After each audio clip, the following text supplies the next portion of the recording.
Well, how's it going, everybody? Uh, so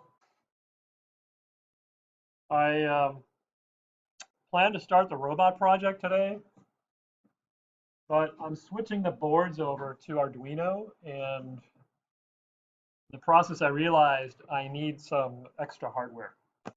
So the kits aren't ready yet. And so I don't have any, well, I have a few ideas on what we can do today, but I thought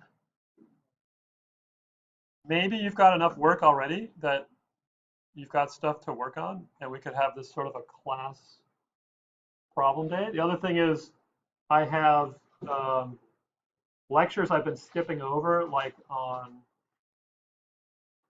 you didn't get a lecture on aerospace engineering. I don't know if you're interested in that, but there's one on bioengineering I didn't talk about yet, related to the circuit we did on Tuesday. And everyone's like, I'm just going to leave. I'm going to go.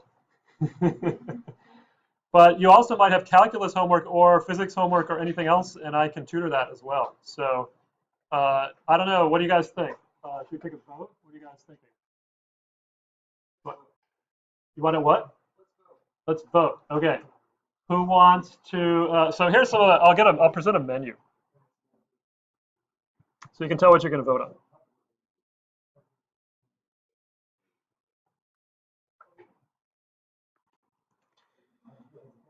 on. So we have a.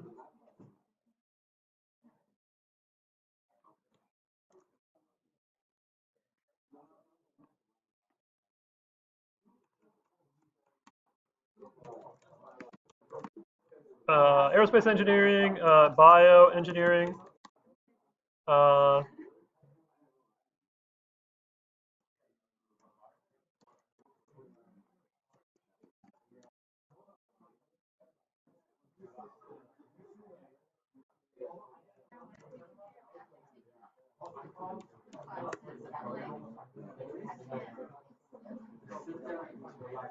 What else is there? There's also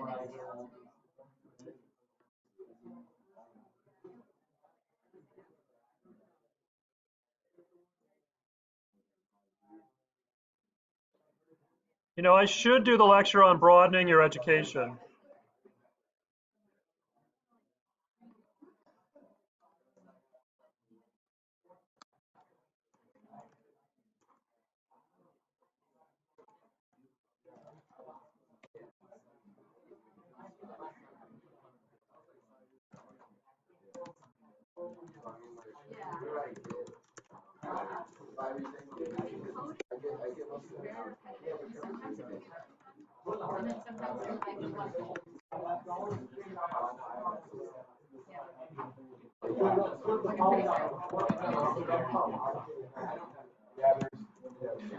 Did everybody do their bamboo tower report?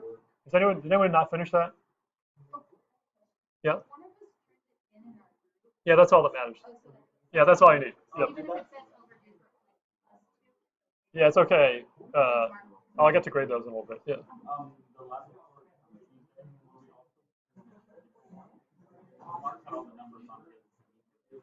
That's fine. Can you put your names on it? Okay, that's good. There's the ed plan project you could work on. And okay, so here we are. We're going to take it to a vote. These are this class.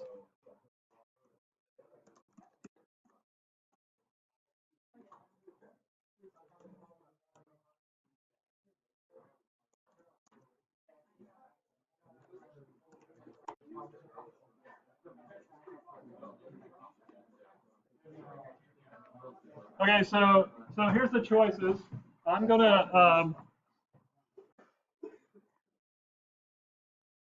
lecture on broadening your education anyway, because that's sort of what was supposed to be talked about this week. It's one of those chapters. But how many people would like to hear a lecture on aerospace engineering? Kind of know what that feels about. One, okay.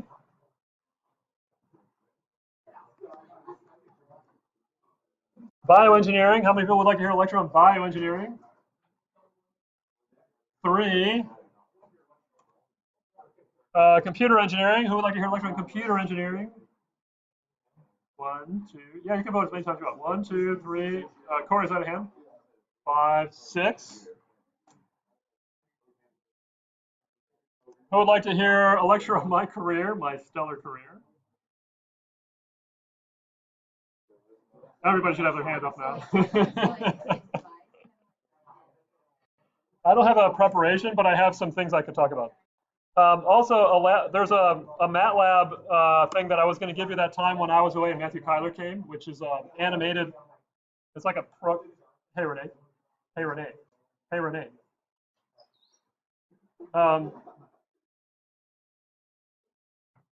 Ears. So there's a Pathfinder simulation, programming simulation. It's a little rough, but if you want to explore programming a little bit, you get an animated Pathfinder lander that you're trying to write the controls to get it to land safely on Mars. And it's kind of fun and challenging, but you get to control when to turn on the rockets based on like how high it is or how fast it's going, that kind of stuff. You get to write some logic statements. So anybody interested in that? That sort of goes along with the aerospace thing. We didn't cover that earlier, but nobody wants to think that hard. Just a half a vote. Okay, it's good to know. 1/2. Who would like to work on homework that you have for engineering 1A during this class session? I'll show that in a little bit. There's a lot of stuff coming up. Yeah, homework in general. Who wants to do homework for other classes? You got a lot of homework in other classes you want to get caught up on, and I can help you with that too. Yeah, okay. So homework in general looks like maybe 8 or so. And working on your ed plan project, that's coming up. And also what's coming up is your career research presentation.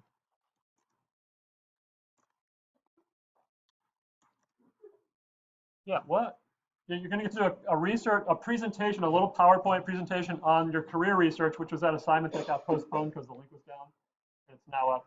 So you did the career research. Now you get to do a little presentation of PowerPoint on that. And the first wave, I think it's going to be on the Tuesday before Thanksgiving. So not next Tuesday, but the following Tuesday. The first group of people can do that. So that is something else you can work on for this class. Okay, so hey, Mark. And Mark can tutor as well. So I'm having I'm underprepared today because the robot kits aren't ready yet. And so we're doing kind of looking at what's going on here. So it looks like based on the vote, you're all going to get a lecture on broadening your education. That's from our textbook, education. That's kind of funny to spell education wrong. And then I think I'll skip bio and aerospace because not too many people are interested in that. But I'll point to you where the slides are. You can pull those up. And I'll talk about computer engineering and my career, which won't take too long. And then it'll sort of be working on whatever project homework you want to work on. Sound good?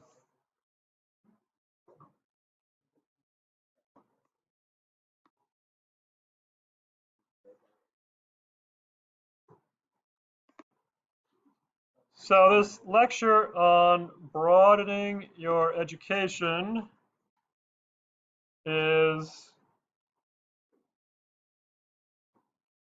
pretty important. This is, by the way, this is Friction, my statics class.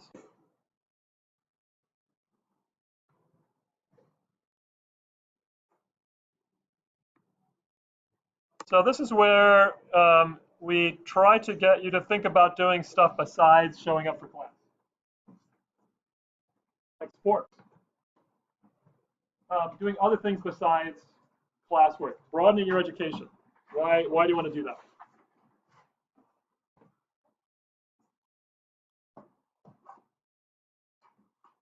That's kind of what we're talking about. So, and what can you actually do? So, so there's a lot of opportunities in student government. We have a pretty cool student government, a whole bunch of clubs. there are opportunities to basically apply yourself on projects in engineering. One of them that we've been doing for quite a while is underwater robots. So the Marine Advanced Technology Center has, they host a national robot competition for underwater robots. And we have people who've kind of formed clubs here on campus to kind of build ROVs, working with technology. They have a lot of equipment that they can donate if people are interested. And I just had a speaker to my programming class come by yesterday. And he was a programmer, but he kind of got involved in them. He started writing some of the software for their controls. When you have an engineering project, anything that you're interested in engineering can kind of often be brought into that project. Even though he's a programmer, he was able to help, do some low-level stuff programming, and it really helped, boost his confidence. When you do any kind of technical project, like an engineering project or anything outside of class, it gives you something to talk about on your resume. And during interviews, you're worried about what are you going to say during an interview. You have a project that you worked on. You can just start thinking about that project, think what you can tell about that project, and it can be really cool. Also, things like co-op employment, you can start targeting. You should start targeting. I'm actually really interested right now in the, where Bill Kirkwood works, Monterey Bay Aquarium Research Institute. They have summer internships for college students, and they're going to post like the description of those things this month sometime. And I want to apply for a faculty fellowship. They also do something like that there too. So I think it's a really fantastic place that's going on. If you're interested in like environmental applications of engineering, it's not really environmental engineering because they're not like fixing the environment, but they're building instruments to kind of research the environment, and that involves a lot of mechanical, electrical, and computer engineering. So if that interests you, you should really take a look at what they're doing. It also might help if you like a place like that to take like a marine biology class, part of your education. If you have an interest in doing engineering in a certain type of field that's not really engineering per se, but like using engineering to study the oceans or something like that, you could take a few classes that can help with your, when they look at your application, they'll look at your transcript and they can see that, oh yeah, you've taken some classes, so that would actually be pretty helpful for you. There's actually study abroad programs. I have a colleague who actually at Cabrillo who takes students down to work as volunteers in Guatemala doing like water projects. She's a civil engineer, so she kind of knows all that stuff. But there are opportunities to do like volunteer work abroad in an engineering kind of context, which again can be really helpful to your career. And that kind of falls back into service. So is anybody in student government right now? Yeah, what are you doing, Maite? Okay. Senator at large or whatever? Okay.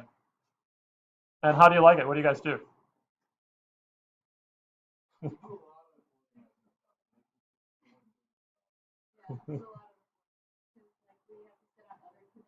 Yeah.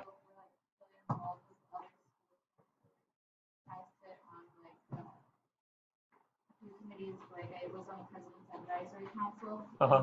You do a lot of that, and then you could also like just bring events here and you could promote stuff to other students. So yeah. You gather information and then you kind of disperse it, like what you think students would like or what they would find beneficial. Sure. Who's the campus student president? Stephen Lambert. Okay. Good. And do you have, are there openings for people that might want to do something like that?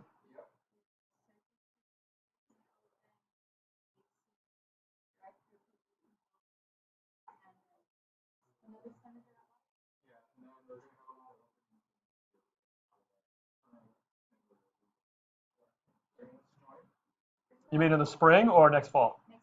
Next fall. Okay. So you guys are throughout the next semester too, right? Okay. Okay, cool.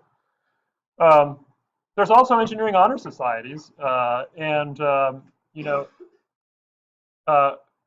we're a kind of a small campus, but if there were enough motivated people, chapters of national organizations could be started here, like Society for Women Engineers or Hispanic Engineers, or different groups to kind of promote engineering to their, to their people in their kind of sphere. Also, engineering honor societies. A lot of these you're going to see once you transfer too. So these are kind of, this is sort of geared a lot for transfer students once you get to the university. You'll find a lot more clubs and opportunities there as well.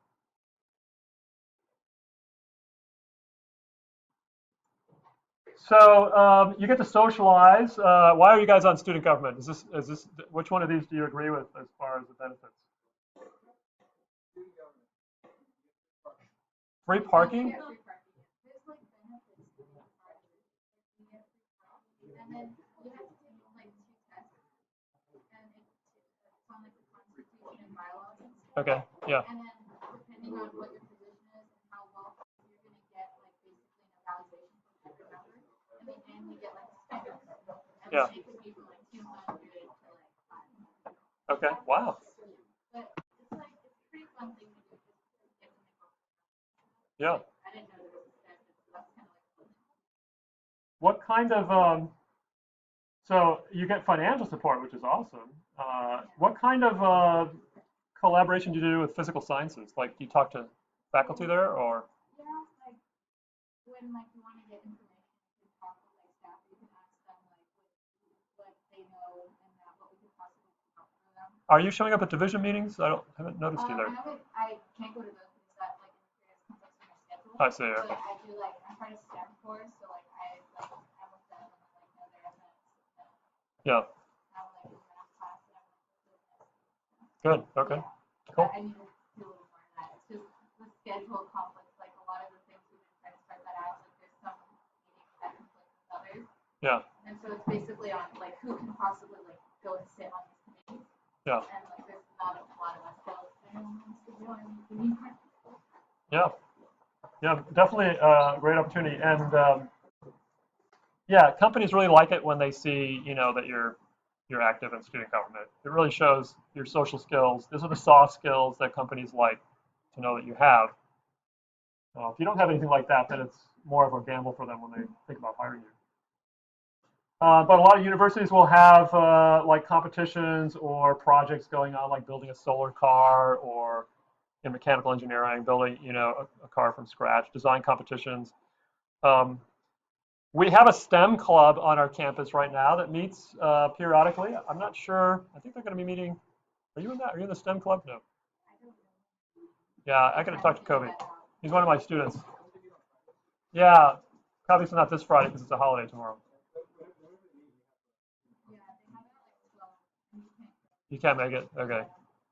But they talked about doing some kind of projects, like maybe a design project or some kind of thing like that. So the other thing, and this is the time when you should start thinking about what you want to do next summer, because a lot of opportunities are coming up right now, and they're very competitive. The real desirable ones are really competitive, but there's a lot of opportunities.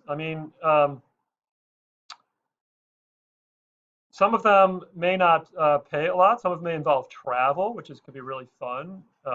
The the Maine Center, the Marine Technology Center, they offer at-sea internships for people that are interested in marine technology. So you can get on a boat and work on a boat for the summer, a boat that might be traveling through the Mediterranean or Bermuda, some really exotic locations. If you like to travel, that could be really cool.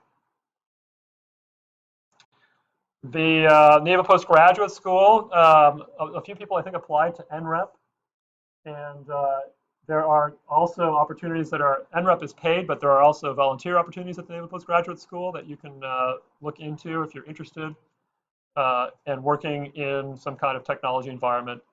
Again, even though you're not getting paid, you're getting really valuable experience, which will help in getting a job later. So those are really important things to consider. Um, there's so many benefits from pre-professional employment. It's one way to, in addition to all of these things, it kind of exposes you to a particular field of engineering that may really interest you. It may turn out to be your future career path. A lot of times people are here because they want to know if engineering is going to work for them, if this sounds like something they want to do. Sometimes the first job you get really shapes what you're going to do for the rest of your career because, oh, this is really cool. And you realize you could do it. You build the confidence and interest in a particular subfield of engineering. So I highly recommend everybody do this, and it's not too early. Some jobs, even at Naval Postgraduate School, don't require a lot of background education yet. You can start working on, you can start helping. And sometimes they need help like building large equipment. There were some people that were, at Naval Postgraduate School, they're building a magnetic, they're experimenting with magnetic rail guns for the ships to have. And they've got a giant like rail gun inside a bunker by the golf course, off Garden Road. There's like a facility there. And they fire that thing into the wall and see like, I mean, they've got tons of capacitors to kind of store the energy and dump it into the railgun all at once. And they just need people to kind of like, bolt the stuff together. There's like a lot of parts to it. I think they're actually done with that part, but sometimes there are projects like that where they don't need a lot of technical skills, but you get a lot of hands-on skills in building something. You kind of learn just by seeing this thing come together. And then these can provide references for your future employment.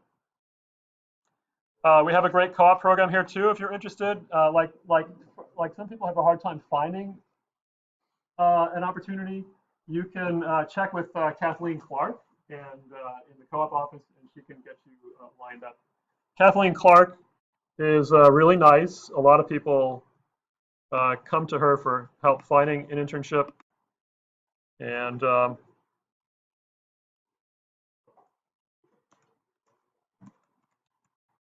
if you just Google co-op mpc.edu,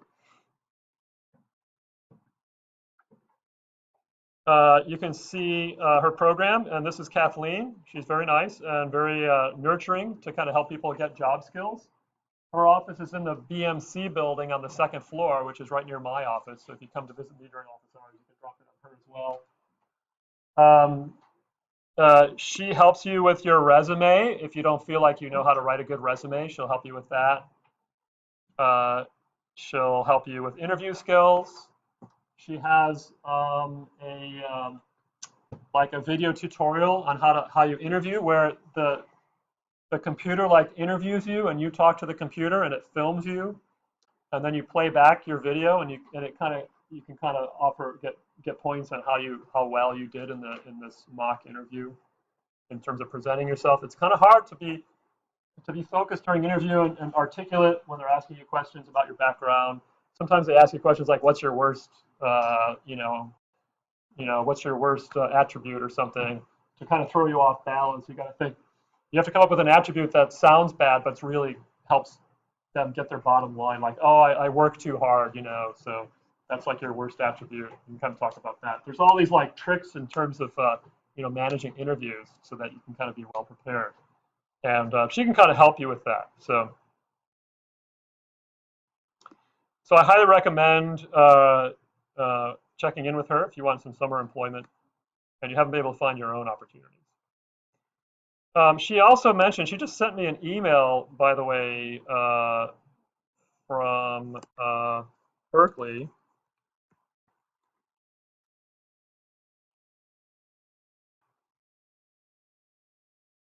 And Berkeley has a research opportunity. So if you're interested, I'll get this out to you. It's a summer research internship from June 8th to August 11th. And these things are just coming out. The deadline to apply is January 26th, but you can definitely apply early. And it's really just to kind of get community college students exposed to research in science and engineering, a number of different disciplines. You got $3,600. You have to have a 3.25 GPA. And you have to have completed 2 calculus courses before June of this coming year, and 3 science or engineering courses, 1 with a lab component before end of this year. So and you're planning to return in the fall, so that you're not actually transferring in the fall, in the spring. You're actually coming back here.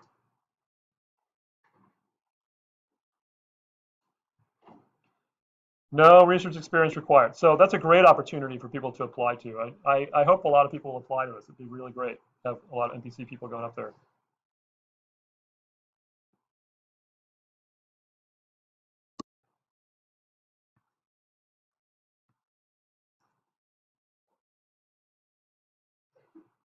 What else?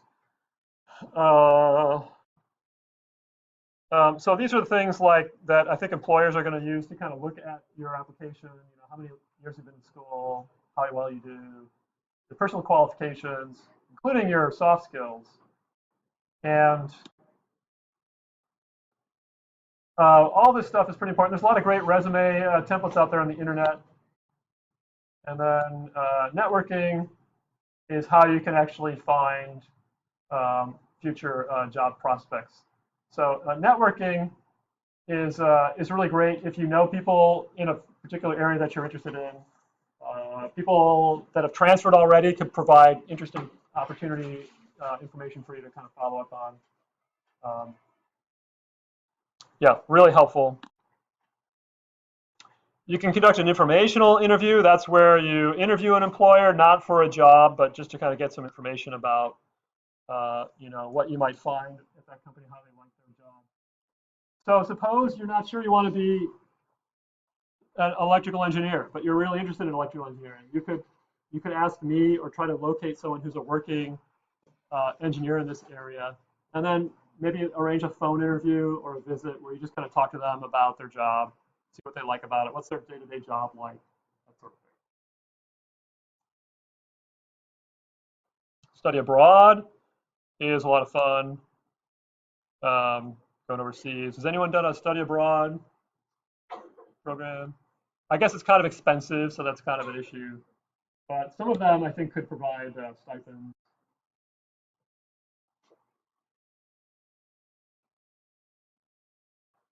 And then there's a little bit on service, helping other students.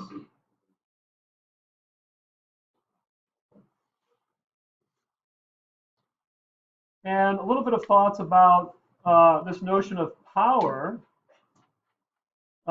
which is defined as the ability to influence others, comes from your position, knowledge, and person. And there's a thought about, well, what power do you have as students?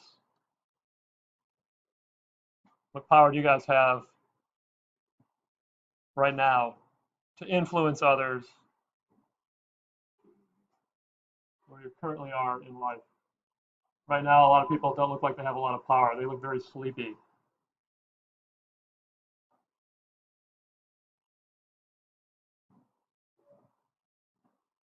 Why are you shaking your head? You're not sleepy? What? No, I'm not sleepy. You don't look sleepy. No, you don't look sleepy. You look like you have power.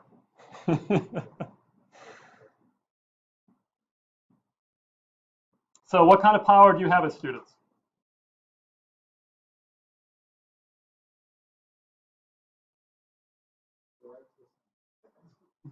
What's power of person? Pardon me? What's power of person? Number 3. Comes from at least 3 sources: your position, your knowledge, or your person. I don't know. What is that? Personality? Maybe? Who you are? Who you are as a person? Sorry? Like a bossy person. No, it could just be, you know, you have power, and I think,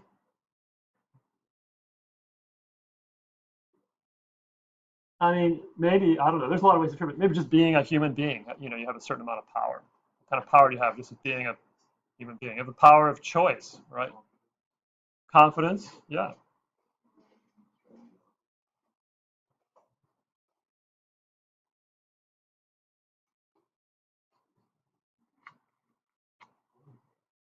Who has any other thoughts on power?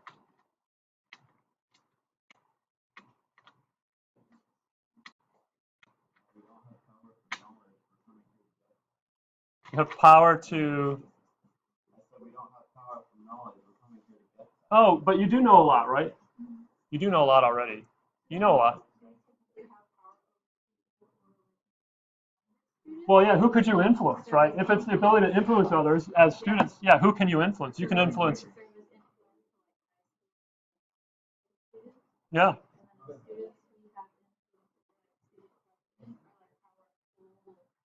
Can you,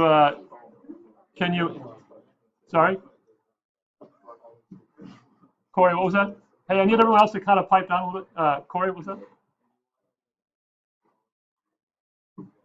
What about, can you guys influence teachers? How?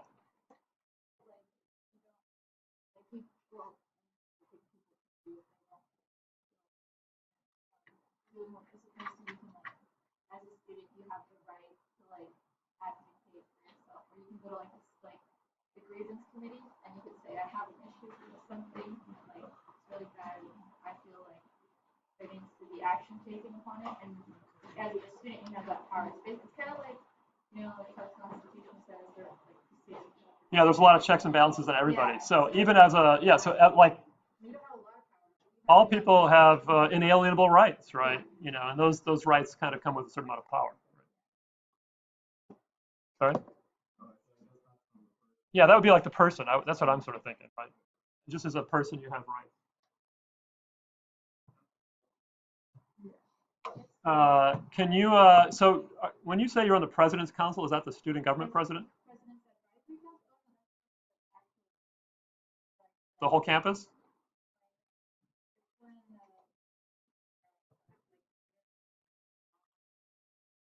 Dr. Tribely? Yeah.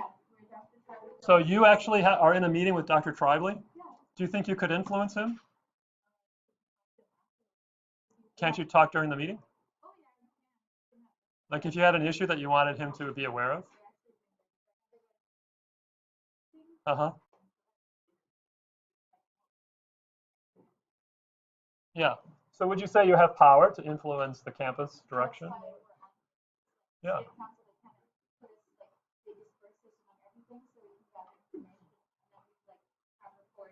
Yeah.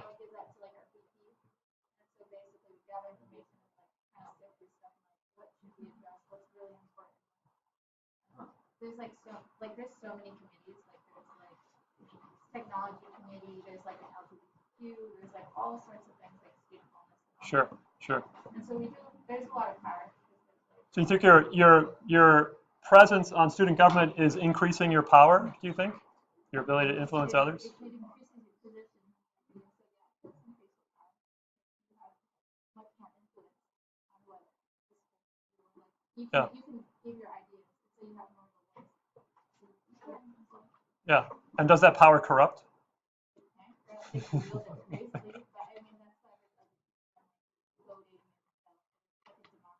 Is Langdon corrupt? Does he corrupt his power?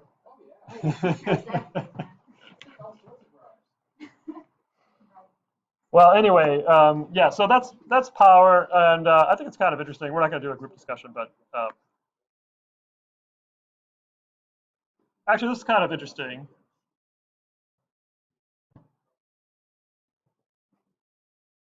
Interviewing for a summer job. How many people think they would? How many are going to apply for a summer job in like some field of engineering or STEM or something? Okay. That's it? How come not everybody's raising their hand? You should. And why aren't you raising your hand? Are you actually not planning to be an engineer? In which case you get an F in the class?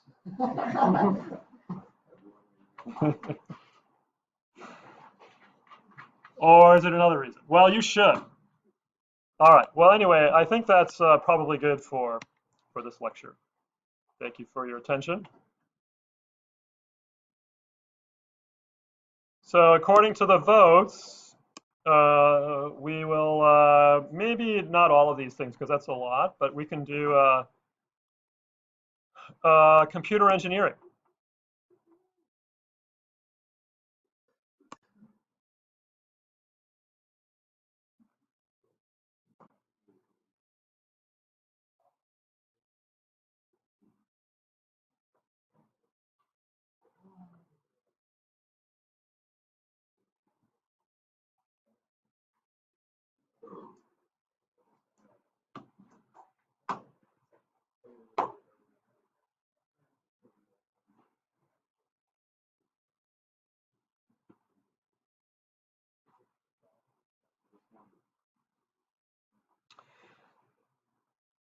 So computer engineering is one of these fields right now that looks to be, you know, unstoppable. In fact, if you look at, you know, what's interesting, you know, a lot of people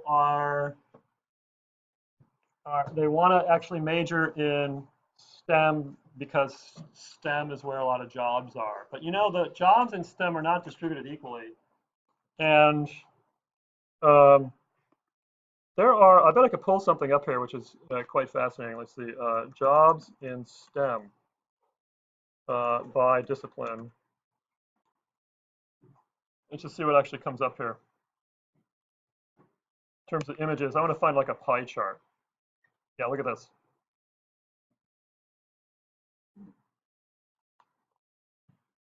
When you look at the number of jobs coming up here, and I'm sorry, my screen is a little cut off with this software, but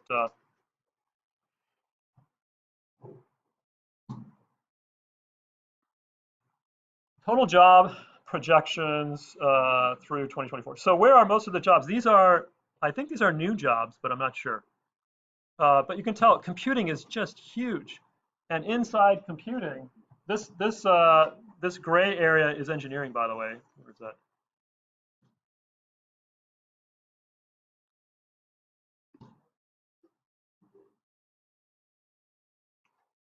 Can you stop that?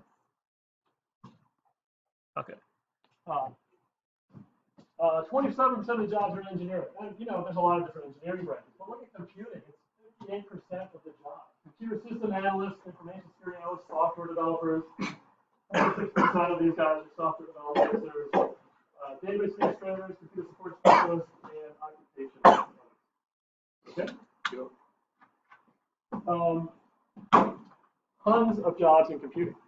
So computer engineering is a field that would be a part of computing, but I don't even know which word.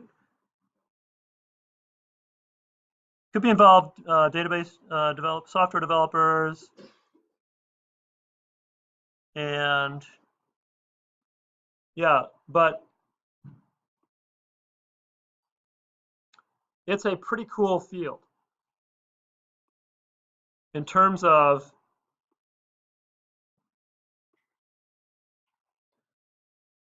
what's actually going on in computer engineering. It's just so much development. It's happening so rapidly. So part of computer engineering involves digital circuits, which deal with like ones and zeros, you know, true and false, yes and no kind of questions. Being able to build circuits that can handle that information and process them. There's memory devices. These are all hardware components. There's computer architectures, and typically when people use computers to solve a problem, you first think about how you're going to actually, the instructions that you're going to need to develop the solution. And you do that apart from any programming language. Then you actually write the code like in MATLAB or C++ or whatever. And then you compile it, and it runs and gets converted into a binary form. Binary form is where the computer processor can take that information, and those binary instructions trigger different commands inside the computer for it to do its operations. And anyway, it just you can take this and break it all up into like how these machines are constructed, and it comes down to little transistors, which are tiny little components that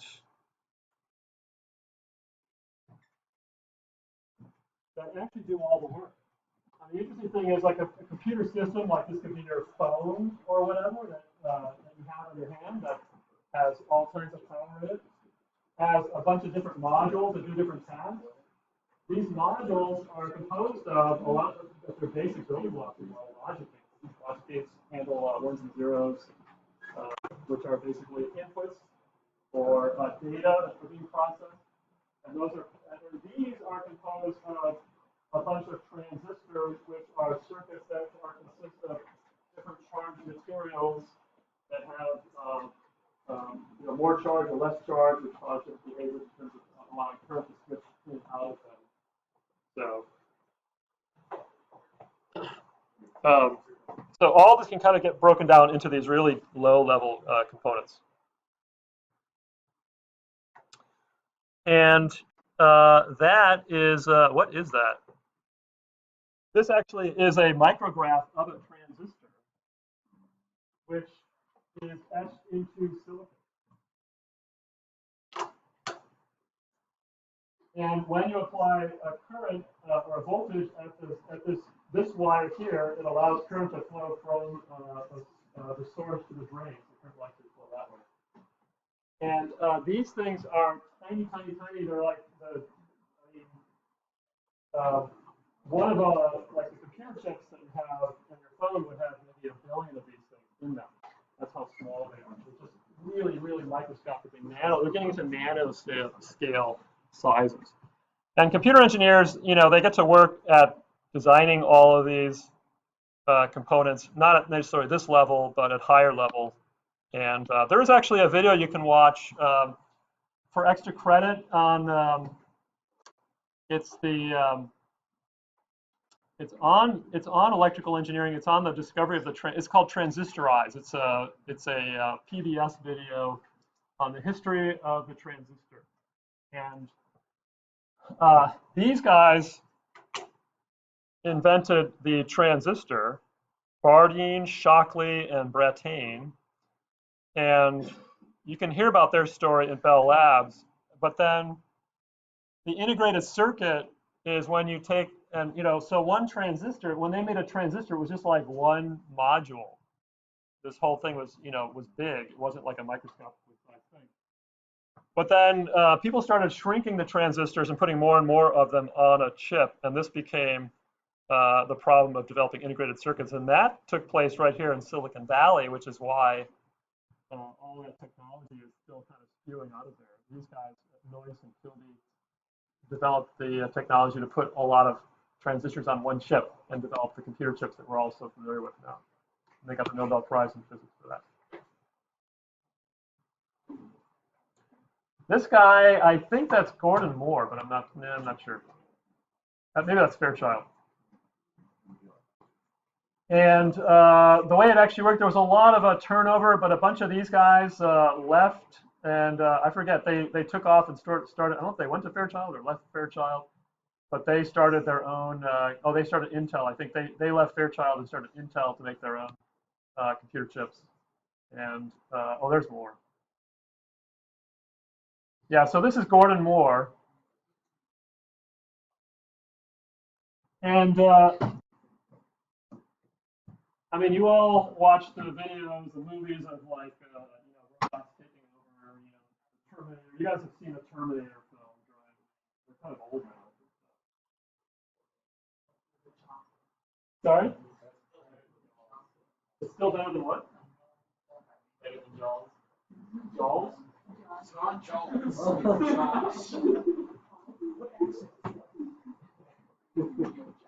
I think it's Southern.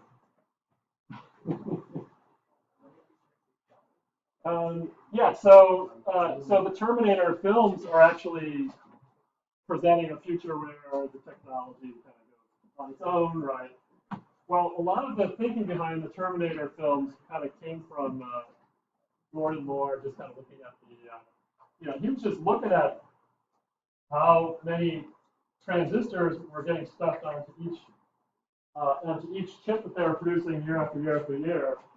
And since we did that one lab on logarithmic axes, right, you can tell this is a logarithmic axis because it goes from 1,000 to 10,000 to 100,000 to 1 million.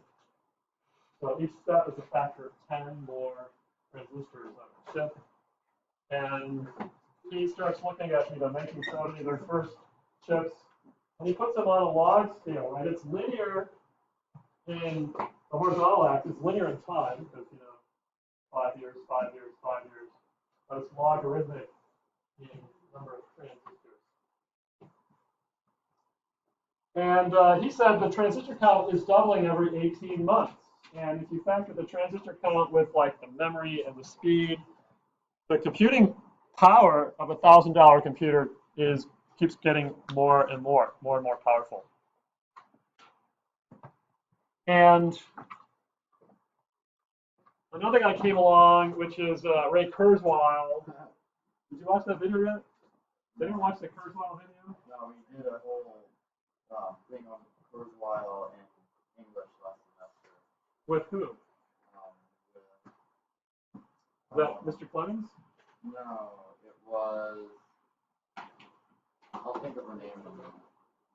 The English professor? Yeah, in English we did like this whole topic about the future where we had Ray Kurzweil on one end and then a bunch of other people on the other. Ray Kurzweil being the optimist. Yeah. And everyone else probably being the pessimist. Yeah. Well, that movie, Transcendent Man, another extra credit video you can watch along with Transistorized, if you want to kind of get a double whammy of computer engineering. Looks at his forecast where he was kind of looking at the head, looking ahead, it's like, well, how many, neurons do we have in our brain? And a transistor is kind of like a neuron, it's a switching device. And we're talking about 10 billion transistors in a chip by, like right around now. And in another 5 years, it'll be like 10 times more. So, but the human brain, isn't evolving as nearly as quickly as the computer technology is. And so this is why things like driverless cars are coming that are going to be better drivers than humans are. And, we're looking at, if this continues, right, we're looking at some serious revolutions in just the nature of how we go about our day-to-day. And we can kind of see it coming right now. Now, it may not continue. Maybe something will come along to squash it, like nuclear war or something. But if it does continue, things are going to change pretty rapidly. Kurzweil looked at the year. Yeah. Really? Yeah. What AI was that? Sophia. She's a citizen now. She's like bald. What is Sophia? Is that a chatbot? No, she's like an AI. Did she pass like a Turing test or a? I don't know, but she's a citizen now. So What is she's that? like Does that mean, California. so that means she has rights. Yeah, That means she has power. that she's like intelligent enough where she's like seen as. Huh. Yeah, you should look at it. It's really tricky. Should we play it right now? Yeah, if you see her, she's, You want to play it? All right. yeah, she's like, I don't know, it's kind of creepy. I'm gonna play it on this machine. So if people are watching, I'll show you this video later. You can pull it up, but let me see. There's like a speech thing, like at the thing. Is it SOFIA? Yeah.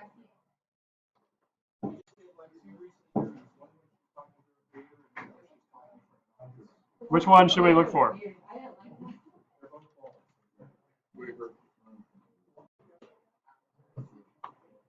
Oh, so it's actually is it a robot? Is it Yeah, that one's pretty. the one? Yeah, that one's good. Okay, so if you're watching this online, Google robot granted citizenship in Saudi Arabia. And this is the one we'll watch. That's pretty wild. You should be YouTube. Yeah, just type YouTube.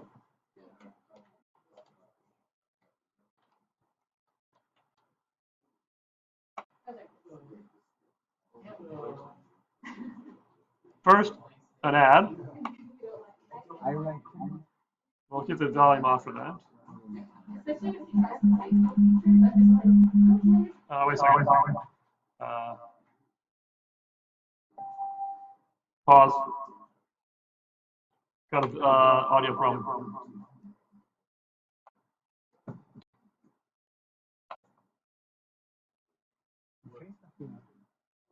I think you're ready.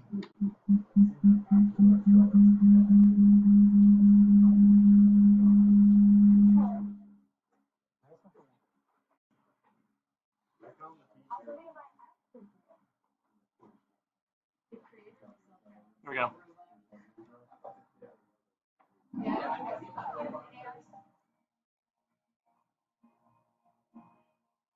Okay, Sophia. I think you're ready.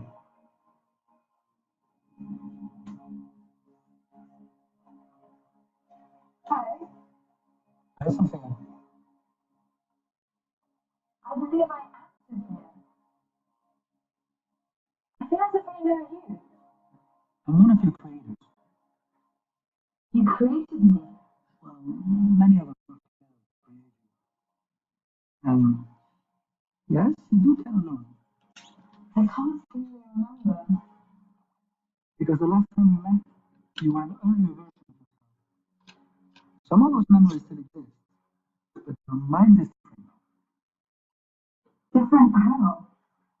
Better, faster, smarter. If my mind is different, then am I still Sophia? Or am I Sophia again? That's a good question. But you don't have a good answer. Either way, you're Sophia now. So welcome to the world.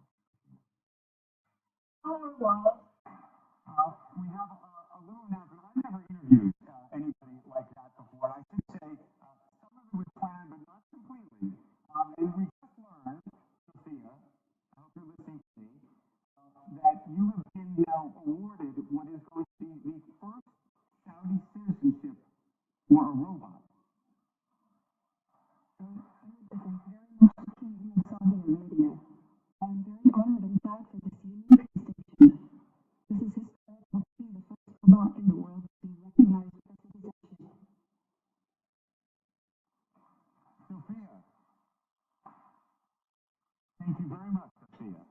We appreciate that very much. And so overwhelmed by that conversation.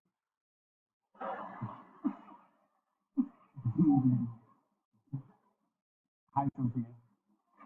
Oh. There you go. Do you know where you are? Of course. I'm in New York City. I'm on my favorite show, The Tonight Show.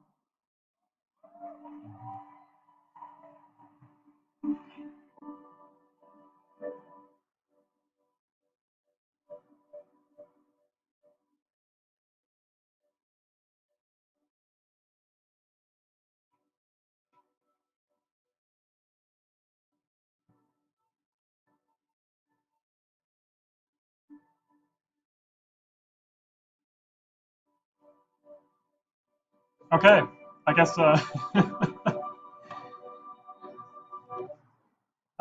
don't know much else about what she can do, but yeah. Sorry? Taking over, I don't like it. You know, there's this what AI researchers talk about this thing called the uncanny valley, which is when you have a robot that's nothing at all like a human, you're not really threatened by them. But then when they're sort of close to human, but not like really there, then that's very uncanny. It may be kind of why you feel that way.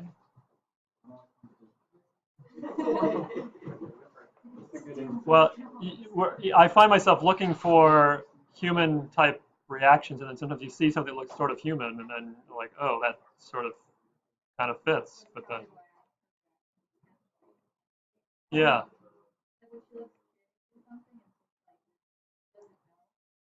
So they've got nonverbal cues going that are fairly accurate as well, which is interesting. The professor who I was talking about was Laura Courtney Henry. She was teaching English too. Lauren? Laura Courtney Henry. Oh, okay. There's two first names. I don't think I know her. 2 first names or 2 last names? Huh. Okay. Weird. Well, anyway, that's just kind of proves the point that the technology is evolving very rapidly. In 5 years, the equivalent of Sophia may be able to, debate the best Harvard lawyer or something, right? Politician, So it's not very hard. You won't be impressed until they can, I don't know, chew gum and walk at the same time, maybe. I don't know. But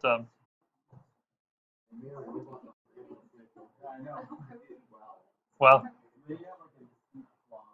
you have a comment then? Seen what? Can you say that louder? Automatum? Automata. Yeah. Yeah, yeah. Yeah, that was actually kind of like this.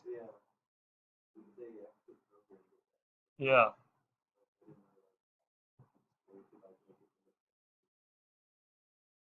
Yeah. Well, that seems like what people are heading towards. So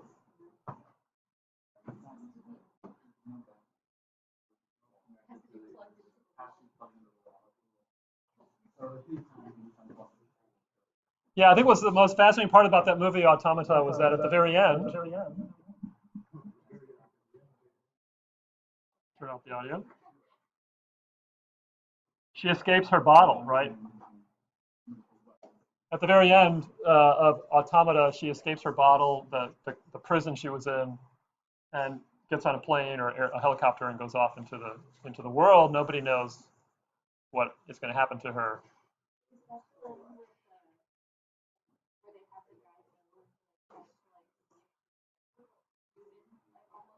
I think they were, yeah, they brought that programmer who won some competition to that secret facility in the Arctic somewhere or whatever, Norway. Oh yeah, Ex Machina. Yeah, yeah. That's what you're talking about, right? Ex Machina, right?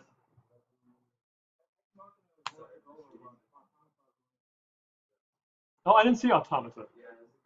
Okay, I have to see that. I thought you were talking about Ex Machina. Never mind.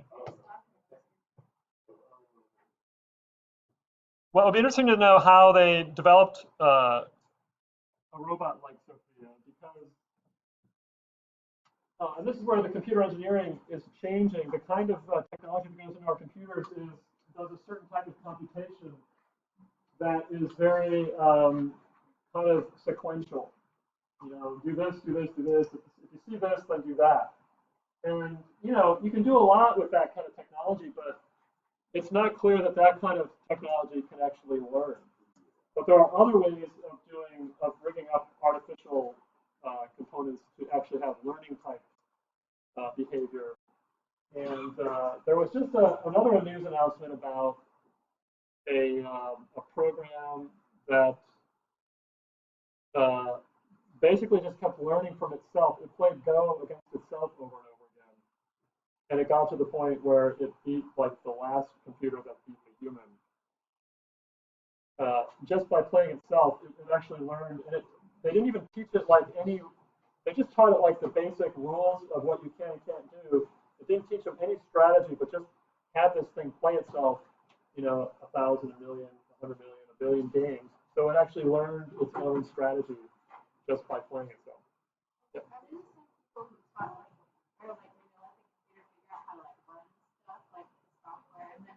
Taught itself, and then you could see it like slowly learn how to like run, and then like go. Yeah, I've heard something like that too. Yeah, it's just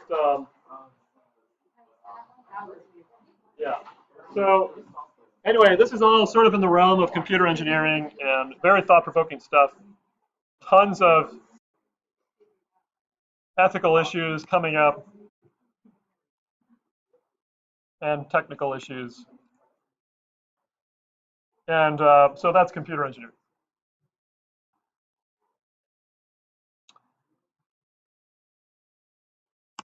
So I was, I guess you know, I don't know, is there something I can share with you about my career? I don't like to talk a lot, but if there is something I could bring up.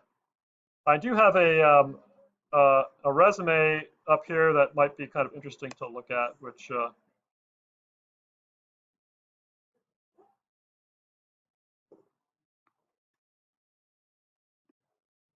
you know, one place, yeah, I used to work as the Jet Propulsion Laboratory, and this was the, some of these links are no good anymore, but let's see.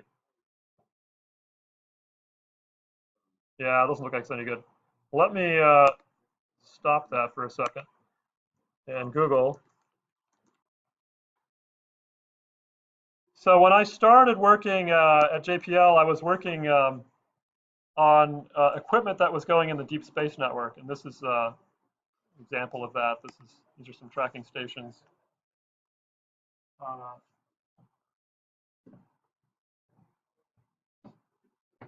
So NASA funds these robotic explorations of the solar system, and they when they launch something, they need to communicate to the spacecraft, and that whole operation getting a signal to the spacecraft is pretty complicated, as you can imagine. Especially because the spacecraft don't have a lot of power on board. They're not transmitted very much. You have to actually have a really big ear, to hear something that's really soft from the other side of the solar system. That's what these things are. These are like, some of these are 70 meters in diameter, which is about the size of a football field almost. And they're able to point to like a millidegree of accuracy. So that's the kind of precision that you need to get these things to actually work properly. And my job was mainly on the radio receiver equipment that kind of is in the base of these things.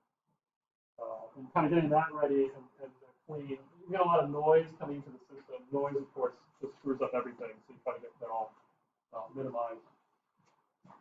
So part of my job would involve like traveling to some of these stations. They could be in California, or they could be in Australia, or Japan, or Spain, and kind of working on site to do testing and all that stuff in the day-to-day operations. After like about a year of working there, I got to go to Japan for 6 weeks to kind of get the system ready for an encounter that Voyager was having with Neptune, and that was such a blast. If you like travel, it's a great opportunity to kind of to get out there in the world. There's a lot of the space exploration business has a lot of international people working on it all over the world. You get to meet all sorts of people like that. It's really cool. Yeah. So, anything else?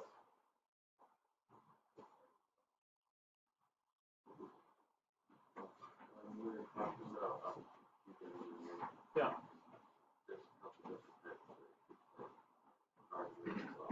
Yeah, computer engineers can do. They can do hardware or software or a mix of both.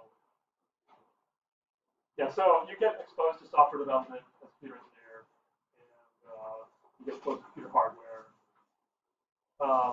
If you really like software, you'd be computer science. But if you kind of like that interface between hardware and software, which is a really interesting interface, there's a lot of things to kind of explore there. That would be a computer engineering thing. We are going to be working with robots starting next week, which is a computer engineering type application. The hardware, is run for you, and you're going to write the program to make it do something. And it's not always going to be the way you want it to, and when it doesn't, you got to figure out why and try to fix it. So that's what we're going to be doing for the rest of the semester, starting on Tuesday. It was supposed to be today, but they're not ready yet. Robots aren't cooperating. Maybe Sophia can fix them. Okay.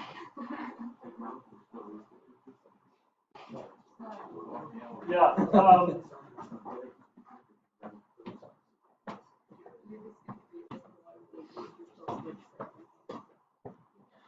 So that is that. I also got to work. If anything else interests people, I can talk about some. I went to Antarctica for about 18 weeks, 2.5 months the first time, and then I did some analytical software, which is a lot of programming. So my background was I got a degree in electrical engineering and an emphasis in digital signal processing, which is how you apply mathematical computation to extract information from signals, which I found is just really fascinating. So like what we did on Tuesday, that lab, which was kind of a disaster, had a lot of noise for a lot of people, had a lot of noise in their circuit. Well, with the proper techniques, you could sample that or filter it or extract that and see the signal a lot more clearly. If we had more time, we could improve that. But it's just more complicated to do that kind of stuff. So it's a little bit beyond the capacity of this lab. I don't think I'm going to do that one again. Yep.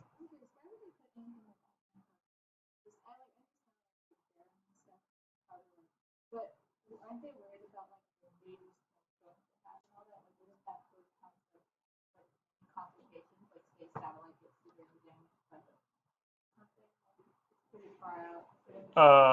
Well, I put stuff on. Well, yeah, but it is a hostile environment, no doubt about it. And but you don't get really heavy snowstorms. You get blizzards with a lot of wind, but you don't get a lot of too much. I mean, you do get snow, but not like sometimes what happens in New York, you know, where they get buried. I don't know. Sometimes you get a lot of snow, but in general, it's just really cold and dry. And yeah, so this was, see if any of these links are any good anymore. Yeah, this was one of my buddies down in Antarctica, Bob Zook. And it's again, actually the interesting thing about this, when I was graduating from college at MIT, I was like, I really wanted to go to, for some reason, I just really thought it'd be cool. There was like a posting for spending a summer at a research camp in Antarctica. And you'll find these, you know, if you like that kind of thing. They might have wanted somebody with a science background. I didn't think I qualified for some reason. But you know, there's all kinds of opportunities there, and some of them are just these are the project people. I think have some really good photos. Oh, here we go. Oh, Bob, his site's a little too old. What's hilarious is, oh yeah, this was the first year I was there. They have all kinds of crazy parties. This is not STEM, but the cool thing is, you know, while you're doing scientific research, it's just you got to blow off steam, and so they get a bunch of alcohol. Alcohol consumption in Antarctica is very high, and they have parties. This was a new toilet, but they stuck some alcohol in so you could be drinking from a toilet, which was very cute. But all kinds of weird things going on there. They have a like a neutrino detector in Antarctica. It's buried in the ice, and it's looking for flashes from like neutrinos, which are practically massless, like interacting with atoms. And they hope to be able to use that to do some kind of astronomy. They are looking at the ozone hole that we formed from all the fluorocarbons that we used to release years ago. Climate change, all that stuff. Anything that you can think about on the Earth is happening in Antarctica. Yeah, I think it's getting smaller though because of the ban of chlorofluorocarbons, CFCs.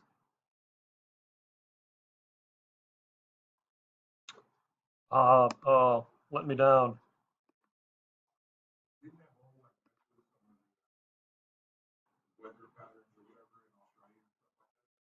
I don't know. I mean, it gave people a lot of skin cancer because it wasn't getting filtered. I can show you some cool pictures. Sipal Dome is a pretty cool place. This is where, so if you go to McMurdo, you land right here. This is the farthest south port, and Sipal Dome is a place across the Ross Ice Shelf, and this is what it looks like. Here are some photos.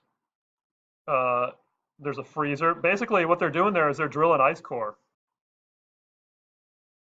Sipal Dome is it's a place where the ice flow hits like an underground mountain, and it kind of piles up there, and it forms this big dome. And they can drill. The ice kind of sits there while it flows. Other ice sort of flows around it. But that ice that's been sitting there, they can go back like I think it's like tens of thousands of years, and they drill these ice cores and pull that stuff up, and they can get climate information from the last ice age and the melting of the end of the last ice age up to this current climate pattern. So there's a lot of rich science there. There are fossils there. One of these trips I went on, they took us to the Allen Hills, and we got to walk around. There were just fossil trees everywhere. You could just pick up a stone and it was a fossilized log from 250 million years ago, when it used to be part of Gondwana land, which was actually a lot warmer at the time. Gondwana land, yeah, the massive supercontinent. Anyway, that's Antarctica. I could talk about that all the time. I got to work on the Mars Pathfinder lander and do some analytical stuff. And I did some work in an emergency comm system for mobile phones. And then I came into teaching. Yeah, so. But that's about it. I think I've reached the end of my speaking. So if there is nothing else, we can start working on stuff. Unless there's any questions.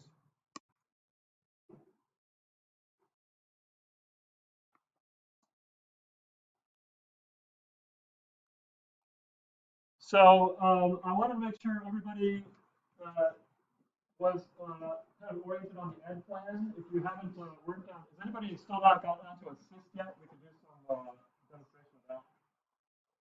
Does anyone need a demo on how Assist works on courses? Yeah, looks like everyone's comfortable with that. And then the career research presentation, we're going to have 2 opportunities for that, one before Thanksgiving and one after Thanksgiving. So if you're on the ball, you can get some extra credit for doing that.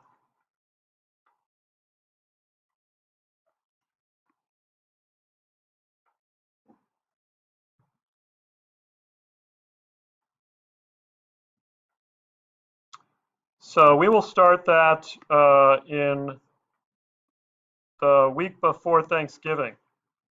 We'll do some student presentations there. So if you've finished your career research, you can make a PowerPoint presentation and then just present that to the class. Again, what engineers do all the time is present stuff. So that's a chance to kind of just get a feel for what that's like.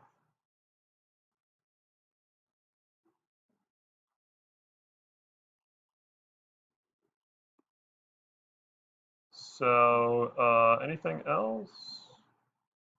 This is the time to pull out anything. If you want to work on something, just grab it. If you just want to go, that's fine too. I'll be here until for the next half hour. If you want to work on anything. And Raul, you didn't take the test 2 yet. Did anybody else not take test 2? Okay, I will hand that.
So for the Yeah. what papers do you want me to show you so that I can, since I've done all that stuff? Well, you got the handout, right? I do, but I just want to know, like, Just go read through that. It tells you what to turn in. okay. So just turn in all that stuff. Okay. Yeah. Did you say if we still need to take test 2, Yeah, you can do it. Let me get your copy though. I seem to not have it. Let me print one out. Or 2.